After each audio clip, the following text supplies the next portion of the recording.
So this is the second of a three-part series of what to do before, during, and after an attack.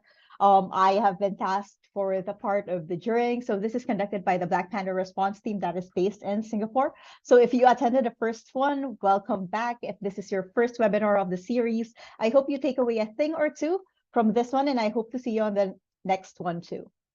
So again, by way of introduction, I am Julie, one of Blackpanda's incident responders taking care of the region. I am currently based in Singapore. Our bread and butter is incident response. So we do incident response on the daily as more often than we would like.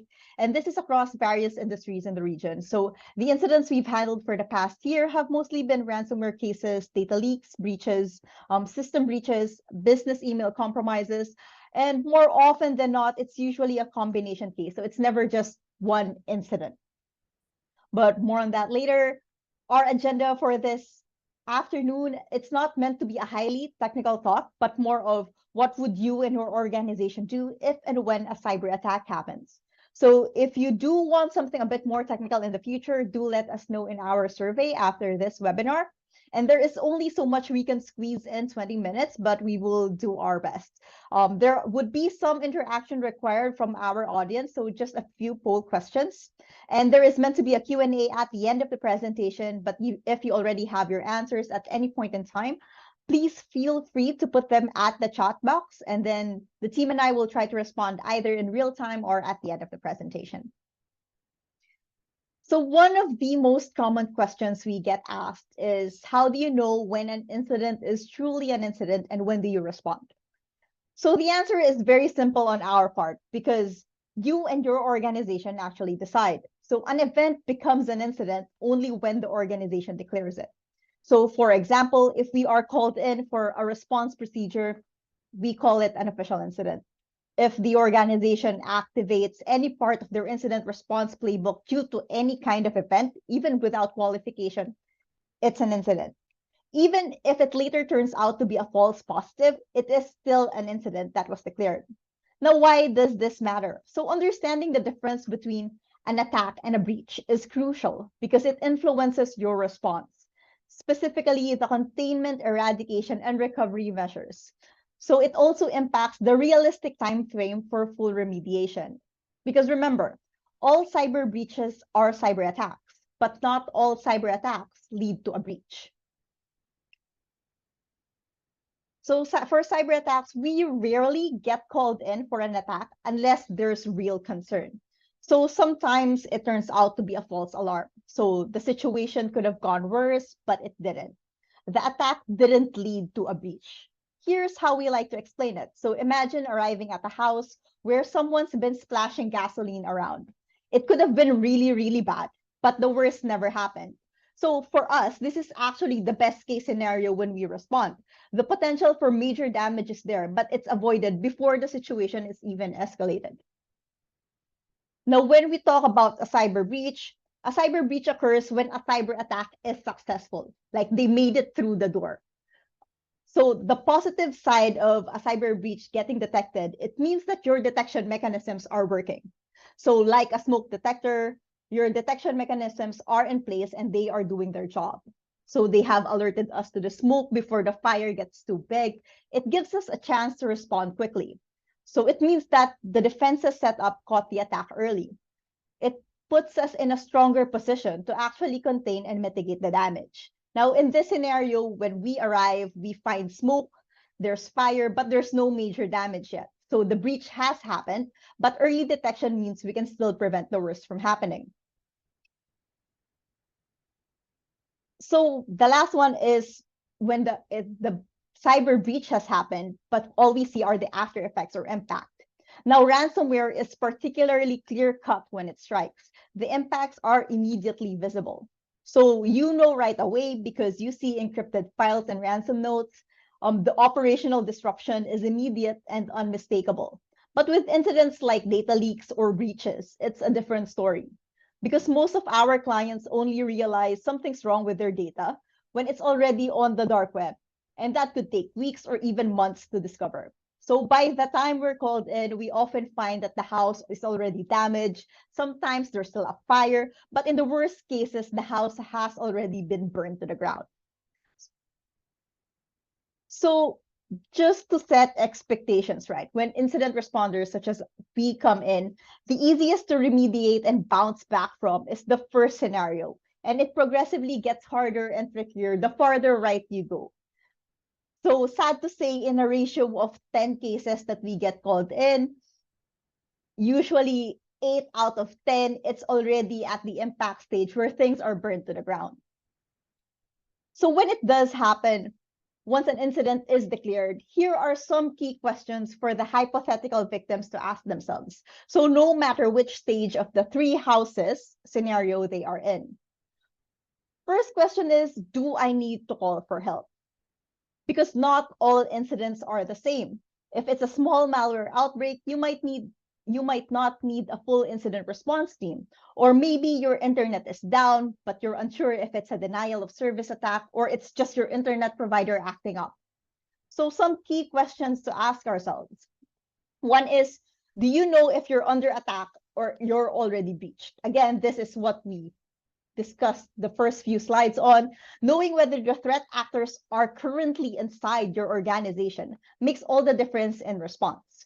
Number two, is there an in-house cybersecurity team? Like, do you have the resources to manage this internally? Because we do not want to spend more. Usually having an in-house cybersecurity means you get to act faster.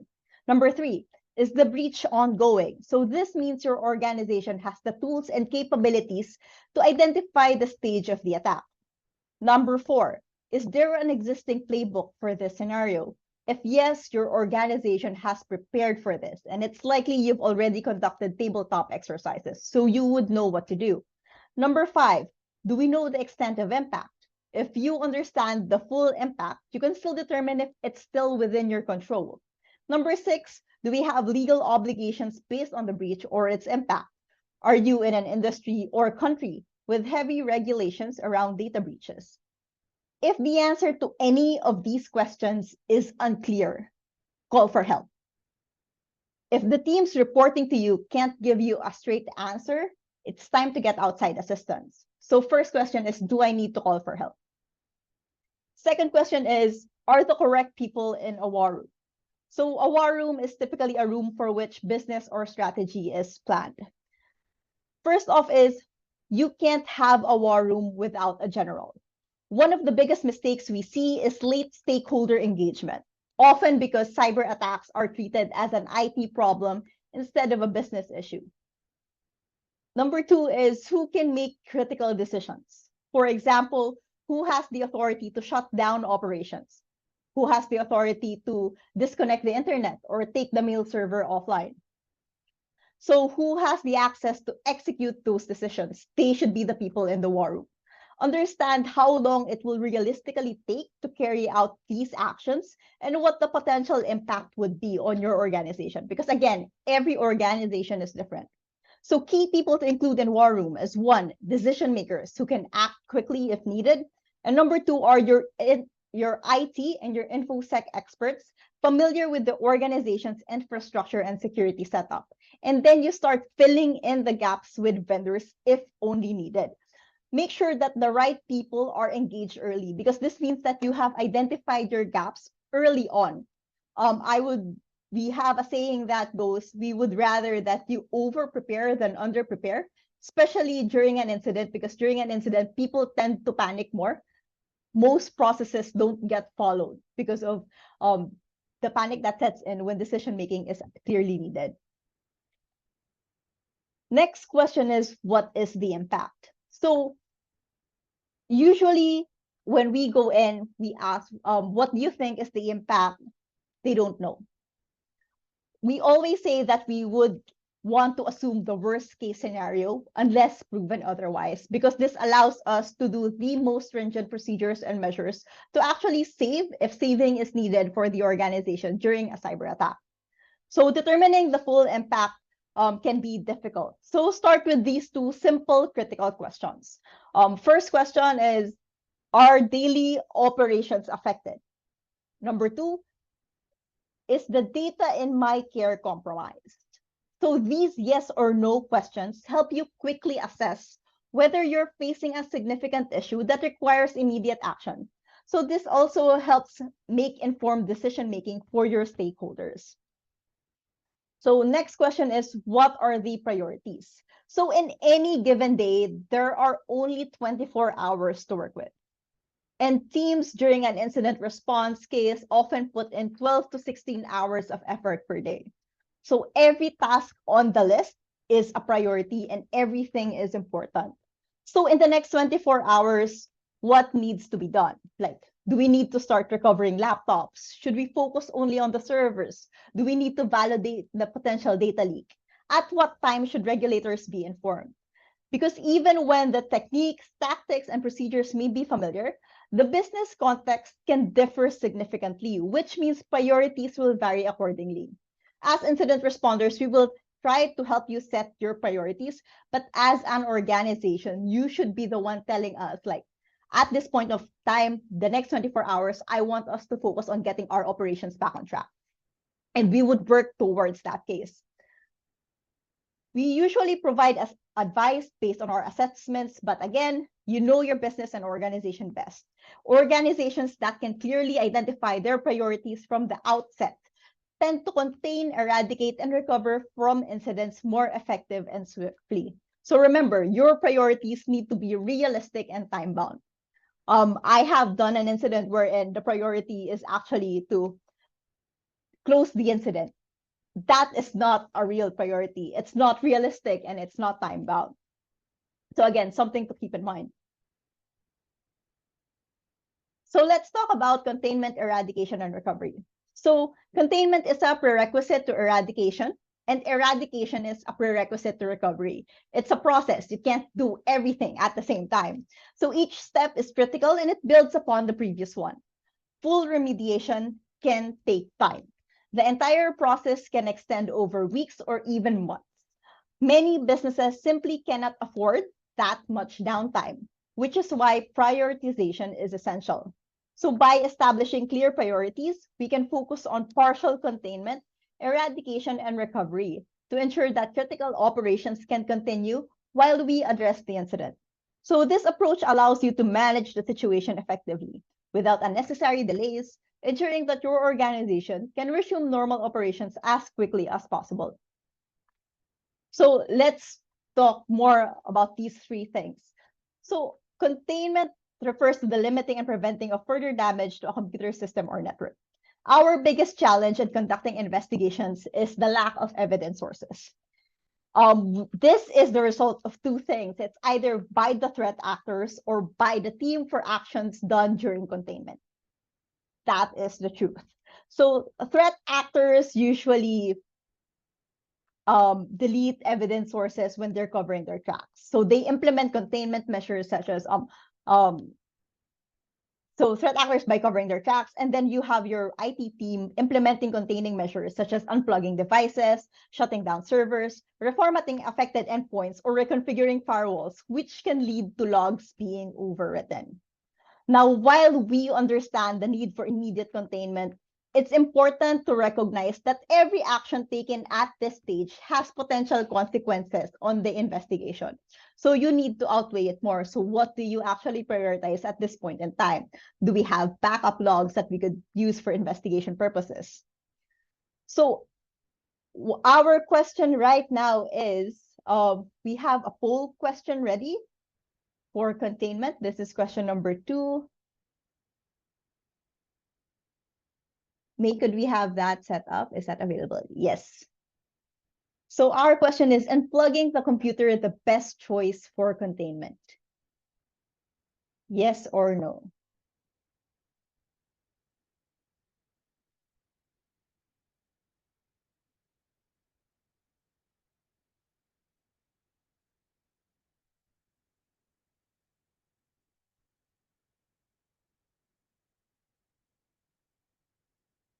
Ooh, 50-50. Wild. Okay. So usually 5 years ago, because I've been practicing this for more than 10 years, 5 years ago, our general advice when you get an incident is to unplug the computer, and then that's it. But right now, the advice is the preferred approach is to isolate the machine or system rather than simply unplugging it. Because right now, we don't know how many of these network devices are actually affected. So in many cases, we don't know where the patient zero is. So this refers to the initial compromised machine or account that triggered the incident. So identifying patient zero is crucial for effectively containing the threat, but without that knowledge, containment becomes more complex.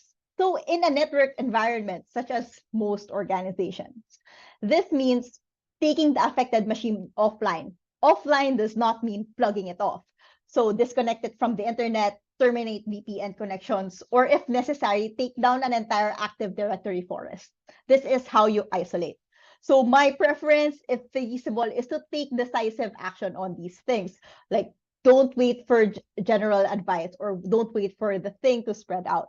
So the realistic time frame for containment depends on one, infrastructure visibility. So I cannot confirm that a malware or an attacker is absent from a machine or a network if I can't even see the network. So this is why partial containment can be achieved through an EDR deployment or giving us access to your EDR consoles. So we prefer deploying an EDR solution that differs from the existing one, as the current EDR is likely compromised and contributed to the current attack success. So there has to be a reason why this EDR allowed the ransomware to even propagate in the first place. Now, full containment can only be completed through comprehensive digital forensic analysis. Now, depending on the scope of the incident, this process may take anywhere from 3 days to a week to actually complete. Again, depending on case size, but 3 days to a week is actually our average for full containment. So for eradication, these are your actions that are required to completely wipe the threat from the network or the system. So eradication is the process of removing the threat after it has been contained. So containment and eradication often occur in succession, sometimes typically facilitated by a robust EDR solution, particularly for malware incidents. Now, since full containment can only be achieved through digital forensic analysis, full eradication can only happen after full containment is established. One question we usually get is eradication actually possible without an EDR? Yes, it's possible, but it will take significantly longer. Now, based on experience, manual eradication using scripts and manually erasing registries persistence can take a couple of hours, whereas a good EDR can accomplish the same task in just a couple of minutes. So it's also important to note that I can only eradicate malicious accounts that I am aware of. If I don't have complete visibility, I may need to rebuild the entire system. So this scenario is similar to building a house when you're unsure which door is compromised. So both approaches can effectively achieve the end goal, but one method is exponentially more expensive and time-consuming. So for recovery is any production and systems affected by a threat will be operational and brought back online. So this is different from remediation because to remediate means to correct or improve a deficiency or a problem, while to recover means to get back or regain something that was lost.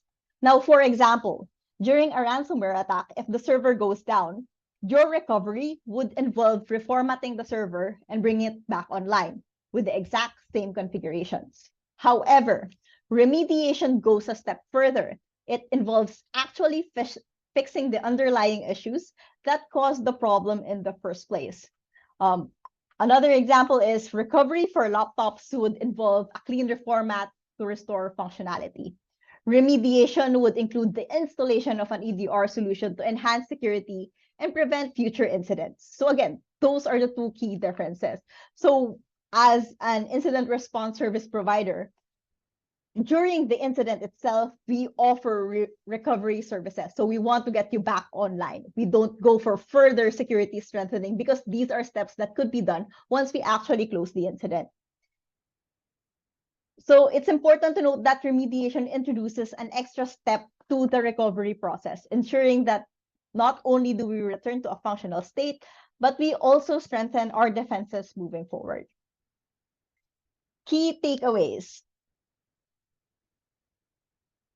One is no two incidents are the same, but no incident is entirely unique. So even when the threat actors are the same, various factors come into play, such as the nature of the business and the infrastructure setup. This affects how we handle the incident altogether. Number two is to ask the important questions. Establishing a clear strategy from the beginning with the right people involved is crucial for effective incident management.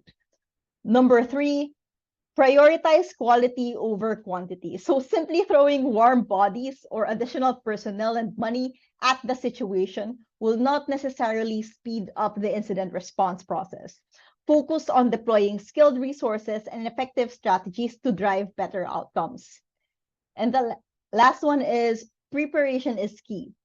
80% of incident response work happens in advance. Have comprehensive plans and playbooks in place to guide your response. Know your digital assets, just like having a blueprint for your house. Understanding your digital environment is essential for effective incident response as well. Okay. And thank you. That is the end of our presentation this afternoon.